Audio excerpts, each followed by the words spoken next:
For Harvey Clinkscales, born in 1921, graduating from Cheney High School was one of the greatest memories of his childhood. He had always dreamed of being a barber, evident in his early years. He thought that being a film director would also be a very good career for him, but ultimately he decided not to pursue it. He started to learn how to cut hair at the age of 5 in Youngstown, Ohio, and by the time he was 7 years old, he was even able to charge for his services, though typically only for about a nickel. When it was time for college, he opted to remain close to home and attend Youngstown University.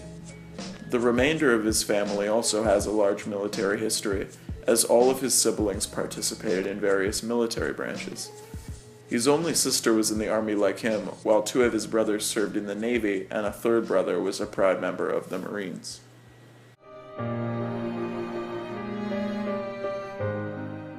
Yesterday, December 7th, 1941,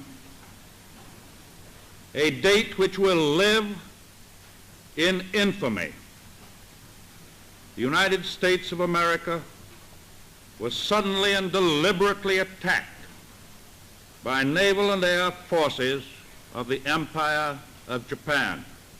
The attack yesterday on the Hawaiian Islands has caused severe damage to American naval and military forces. I regret to tell you that very many American lives have been lost. In addition, American ships have been reported torpedoed on the high seas between San Francisco and Honolulu.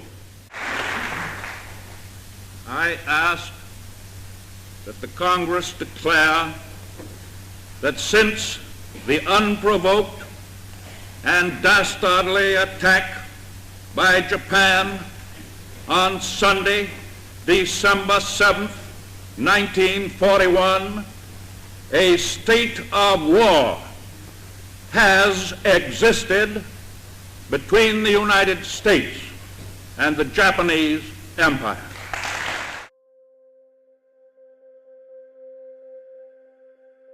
A slip of the lip can sink the ship, Harvey Clinkscales says as he stares out of the 4th-floor window of the VA. Throughout World War II, when veterans sent mail home, their letters were censored in order to protect the safety of naval ships, whose position may be revealed through chatty servicemen. Harvey had a fairly peaceful deployment, starting in Tucson, Arizona.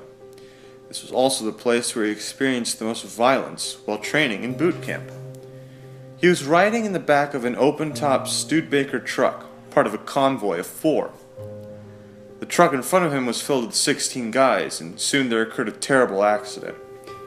The truck went down a hill and then turned a corner, lost its grip on the edge of the road, and slipped off the edge of the cliff. The resulting explosion killed all 16 men. This was one of Harvey's most scarring moments in his service. When he entered boot camp, Harvey was first thrown into the 47th Aviation Squadron. He did not understand this because he thought he would be on the ground and not in the air. Soon after, he was placed in the 425th Sigma Battalion. This unit would be his family for the next year. Due to segregated units, he was placed in an all-black battalion. Nevertheless, Harvey said that there were never any racial problems between units because they were all fighting against a common enemy.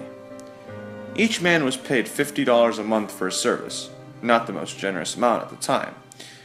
Harvey would send home a small allowance to his wife as proof that he was still alive, and to help out with the costs that she had. Harvey was deployed in April of 1944. Since he enlisted himself in the military so late into the war, he never truly saw combat. Harvey was first based in Casablanca, then in Oran, Italy, in southern France during D-Day, and finally in Germany. He was the backup for the front lines which supplied ammunition, food, and medical care. He was at Normandy a few days after D-Day and unloaded supplies off of ships.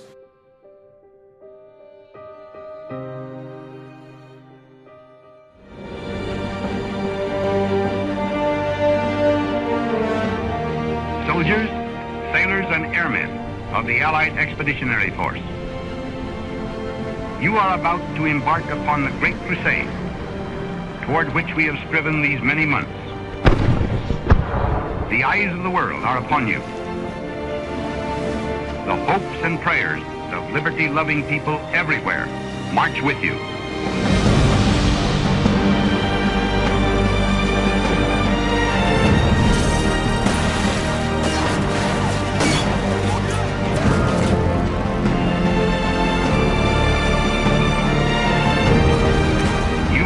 About the destruction of the German war machine, the elimination of Nazi tyranny over the oppressed peoples of Europe, and security for ourselves in a free world. Your task will not be an easy one. Your enemy is well trained, well equipped, and battle hardened. He will fight savagely.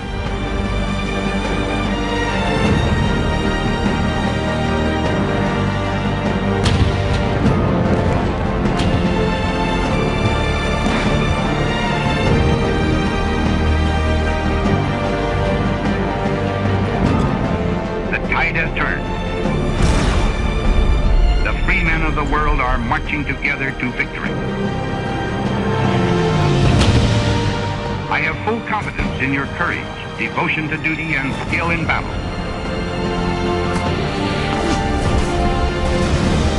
We will accept nothing less than full victory.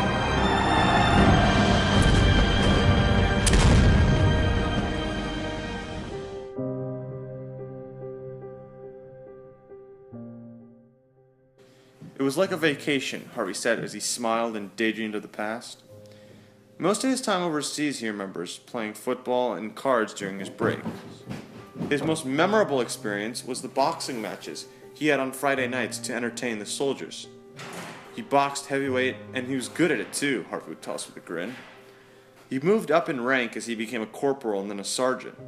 Even though it was only 1 year of his life, he told us that it was the best time he has ever had. As the war came to a close, Captain Youngblood, his superior, asked Harvey if he would stay in the military with him and move up the ladder in rank. Although Harvey loved his time in service, he had to thank him for the offer but respectfully declined. He had a wife that he hadn't seen in a year and he wanted to see his family. When he got home, he often thought about enlisting again, but his wife always talked him out of it and lured him back out of his combat-ready mentality and into the real world.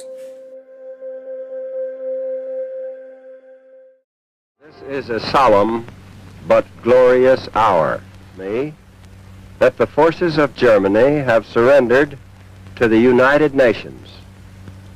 The flags of freedom fly all over Europe.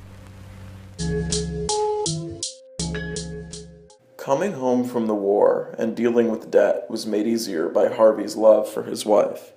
Immediately, he re-enrolled at Youngstown State University. He decided to do accounting, but quit after a year, instead pursuing his dream job as a barber. He did an apprenticeship for 18 months, and in 1948 opened his first shop, and eventually had 2 locations, one in Cleveland and one in Youngstown. When he first started, he was only able to charge $1.25 for a haircut. However, when he quit in 2002, he was charging $12 for a haircut and $8 for a beard trim.